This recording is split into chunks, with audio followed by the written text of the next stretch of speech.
नमस्कार मित्रांनो, last moment exam series मध्ये तुम्हा सर्वांचं मनापासून स्वागत आहे. आज आपण पाहतोय स्थूल वाचन कसं लिहायचं. सगळ्यात पहिली गोष्ट ती म्हणजे अशी की स्थूल वाचन हे तुम्हाला 6 मार्क्स साठी विचारलं जातं आणि तिघांपैकी तुम्हाला कोणत्याही 2 प्रश्नांची उत्तरं याच्यामध्ये लिहायची असतात. आता तुमच्याकडे जर पुस्तकामध्ये तुम्ही बघायचं म्हटलं ना, तर स्थूल वाचन कुठलं कुठलं आहे आपण बघूयात.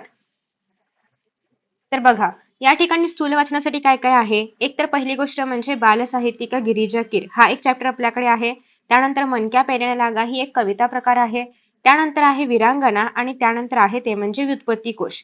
तर हे 4 प्रश्न तुमच्याकडे आहेत किंवा 4 पाठ तुमच्याकडे आहेत.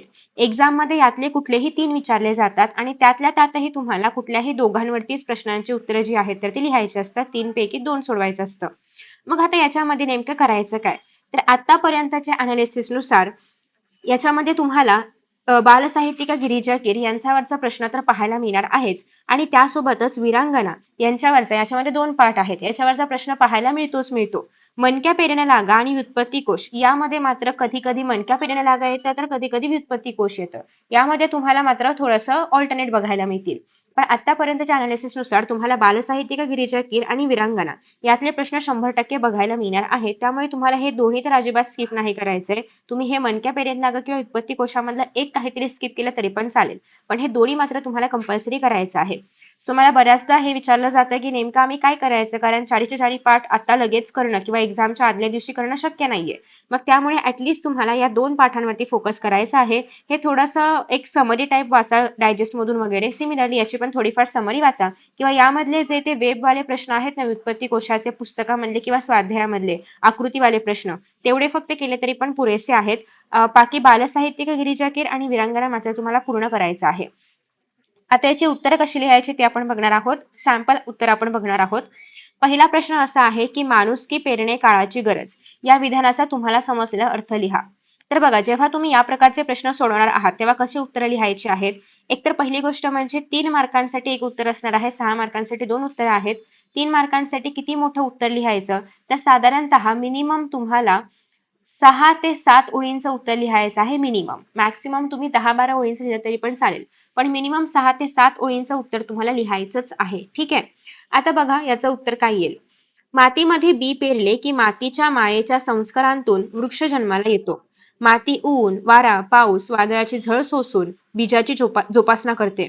बीजाला दुष्काळाची झळ सोसावी लागू नये म्हणून ती दुष्काळाशी सामना करते. खरं तर याच्यामध्ये आपल्याला हेच सांगायचं आहे की माती ज्याप्रमाणे बीजाचं रक्षण करते त्याप्रमाणेच माणूस, माणुसकी या सगळ्या गोष्टींकडे आता आपण येतोय. या प्रतीकांतून कवीनं सामाजिक आशय मांडला आहे. आज भ्रष्टाचार, दैन्य, अंधश्रद्धा आणि इतर धर्मांध घटक यांमुळे समाज पोखरलेला आहे आणि त्यात माणुसकी लयाला जात आहे. म्हणजेच माणुसकी काय होते, कमी होते किंवा माणुसकी भरडली जाते. अशा या आधुनिक काळामध्ये माणसांवर चांगले संस्कार होऊन माणुसकी निर्माण होणं अतिशय गरजेचं आहे. आणि म्हणून माणुसकी पेरणे म्हणजेच विवेकी माणूस निर्माण करण्याची काळाची गरज अधोरेखित होते. तर अशा पद्धतीने माणुसकी आणि चांगला माणूस असणं किती गरजेचं आहे किंवा का गरजेचं आहे हे तुम्हाला याच्यामधून एक्सप्लेन करायचं आहे. सेम आन्सर तुम्ही केलं तरी पण चालणार आहे. आता ना बऱ्याचदा हा एक प्रश्न विचारला जातो की स्थूल वाचनामध्ये जे काही प्रश्न येतात तर ते स्वाध्यायामधले असतात का. तर हो, चान्सेस आहेत की ते प्रश्न स्वाध्यायामधले असतात किंवा जरी स्वाध्यायामधला नसला तरी पण स्वाध्यायातील उत्तर तुम्ही लिहू शकता. अशाच प्रकारचा प्रश्न तुम्हाला परीक्षेमध्ये येतो. त्यामुळे तुम्ही ते जरी प्रश्न नीट केलेत ना स्वाध्यायामधले तरी पण पुरेसे आहेत. एक्स्ट्रा काही करायची गरज नाही. त्यानंतर पुढचा प्रश्न आपल्याकडे असा होता की एडबांबू ढब्बू या गिरिजा कीर यांच्या बाल कादंबरी मधला विनोद लिहा. खरं तर गिरिजा कीरचा चॅप्टर आणि त्यासोबतच विरांगणा हा चॅप्टर तुम्हाला काही पण झालं तरी करूनच जायचं आहे. आता बघा नेक्स्ट याच्यामध्ये काय आहे. येडबंबू डब्बू या गिरिजा कीर यांच्या बाल कादंबरीमधील विनोद. कुणालाही दुःखी ठेवू नये असा आईने ढब्बूला उपदेश केला होता. आता तुम्हाला सुरुवातच अशी करायची आहे जिथून येडबंबू ढब्बू ही कादंबरी सुरू होते किंवा जिथून त्याच्याशी निगडीत कॉन्टेक्स्ट जो आहे तो सुरू होतोय. ढब्बूने तो शिरोधार्य मानला, म्हणजे हेच बेस्ट आहे किंवा हेच आता सगळं काही आहे असं त्याने मानलं. व्याह्यांना देण्यासाठी ठेवलेली मिठाईचं ताट ढब्बूनं भिकाऱ्यांना वाटलं आणि भिकाऱ्यांना अर्थातच प्रचंड आनंद झाला. पण घरातील मंडळी मात्र खूप कातावली किंवा रागावली. आईचा उपदेश ढब्बूनं शब्दशः पाळला, म्हणजे आईनंच सांगितलं होतं की कोणाला पण उपाशी ठेवू नये, कोणाला पण दुःखी ठेवू नये आणि ढब्बूनं तेच केलं. आणि मग त्यानंतर असं आहे की भिकारी म्हणजे माणसेच, त्यांना तरी दुःखी का बरं ठेवावं असा व्यापक विचार ढब्बूनं केला. पण लोक जेव्हा असा व्यापक विचार मांडतात तेव्हा त्यांच्या मनामध्ये खराखुरा व्यापक विचार नसतो. जेव्हा आपण म्हणतो की ही विश्वाची माझे घरं, जेव्हा आपण म्हणतो की इतरांना पण आपल्याप्रमाणे वागवावं, माणसाने माणसाशी माणसासम वागावं, तर तेव्हा तो विचार आपण फक्त बोलण्यापुरता ठेवतो, ना की तो आचरणात आणतो आपण. ठीक आहे. सो लोक संकुचितच विचार करतात. म्हणजे अजून पण आपण आपल्यापुरताच किंवा लईतलई आपल्या कुटुंबापुरताच एवढाच विचार करतो. सर्वांशी प्रेमाने वागावे असे म्हणताना त्यांच्या मनामध्ये सर्व म्हणजे घरातील माणसे असतात आणि फार फार तर नातेवाईक, शेजारी-पाजारी, मित्रमंडळी इत्यादी असतात. जात, धर्म यांचा विचार करू नये असे त्यांच्या मनामध्ये कधीही नसते. आणि खरं तर यातून विसंगती निर्माण होऊन ढबू स्वतःच्या वागण्यातून समाजातली ही विसंगती दाखवून देतो. आणि खरं तर याचमुळे तुम्हाला विनोद बघायला मिळतो, जो की या कादंबरीमध्ये आहे. विनोद हाच आहे की ढब्बूने काय केलं, व्याह्यांना देण्यासाठी जी काही मिठाई आणली होती ती कोणामध्ये वाटून टाकली, ती गरिबांमध्ये वाटून टाकली. कारण कोणालाच उपाशी नाही ठेवायचं असा आईचा सल्ला होता. आणि त्याच्यामुळे विनोदी निर्मिती झाली आहे, की जेव्हा आपण म्हणतो, की आपण लोकांसाठी जे काही गोष्टी आहेत त्या केल्या पाहिजे, तेव्हा आपण ती कुठली लोकं हेच डिफाईन नाही करत. ठीक आहे. तर हा तो विनोद आहे आणि असं तुम्हाला पूर्ण स्पष्टीकरण करायचं आहे. आता अर्थात हे उत्तर थोडंसं मोठं आहे. तर मिनिमम मी काय सांगितलं होते 6 ते 7 ओळी. मॅक्सिमम जेवढी अपेक्षा असेल उत्तराची तेवढं मोठं उत्तर तुम्हाला लिहावं लागेल. ठीक आहे. त्यानंतर आता आपण बघतोय पुढचा प्रश्न. खरं तर तिघांपैकी कोणतंही दोनच सॉल्व्ह करायचंय, पण आपण इथे सगळं बघणार आहोत. स्वाती महाडिक यांनी स्वतःचा निर्धार पूर्ण करण्यासाठी घेतलेल्या कठोर परिश्रमाविषयी तुमच्या शब्दामध्ये लिहा. खरं तर ना हे जे 4 चॅप्टर आपल्याकडे आहेत, त्यातलं वीरांगना हा चॅप्टर मोठा आहे आणि याची उत्तरं पण मोठी असतात. तुम्हाला मी अजून एक ऑप्शन देते, की तुम्ही वीरांगनाला स्किप करून बालसाहित्यिका, मणक्या पेरेला लागा आणि व्युत्पत्ती कोश हे 3 करू शकता. ठीक आहे. एकतर तुम्ही बालसाहित्यिका आणि वीरांगना करा, कारण यातले प्रश्न येतातच. किंवा मग तुम्ही जर वीरांगना स्किप केलं तर तुम्हाला हे जे उरलेले 3 आहेत ते तिन्हीच्या तिन्ही करावे लागतील, कारण मग यातलं कुठलंही आलं तर तुम्हाला उत्तर लिहिता आलं पाहिजे. ठीक आहे. बाकीचे हे तिघांची उत्तरं खूप छोटी आहेत किंवा पटकन समजतील अशी आहेत. याचं उत्तर थोडंसं मोठं येतं. पण तुम्हाला जर एकदा का ती स्टोरी समजली तर तुम्ही मनाने उत्तरं लिहू शकता. So now it depends on you की तुम्हाला हे 2 करायचे आहेत की तुम्हाला हे 3 करायचे आहेत उरलेले. ठीक आहे. ओके. आता आपण उत्तर बघूयात. उत्तर कुठलं आहे, कसं आहे, कुठे आहे? हा ठीक आहे. चला उत्तर बघा. याचं उत्तर मोठं आहे बघा.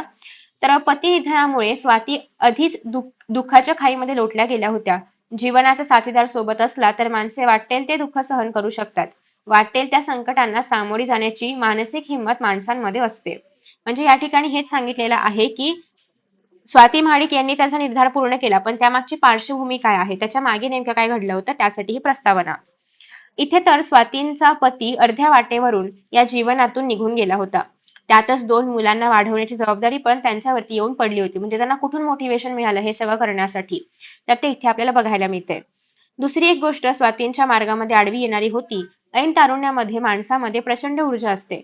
कोणतेही धाडसी काम करण्यात तरुण मन मागेपुढे पाहत नाही. आणि आता स्वाती तर वयाच्या 40शी मध्ये पोहोचल्या होत्या.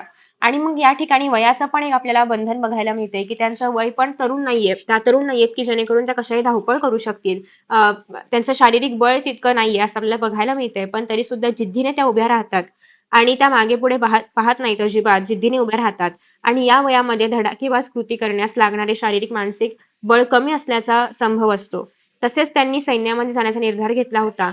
तेथील जीवन तर अत्यंतिक खडतर होते म्हणजे खूप जास्त कठीण होता तो मार्ग.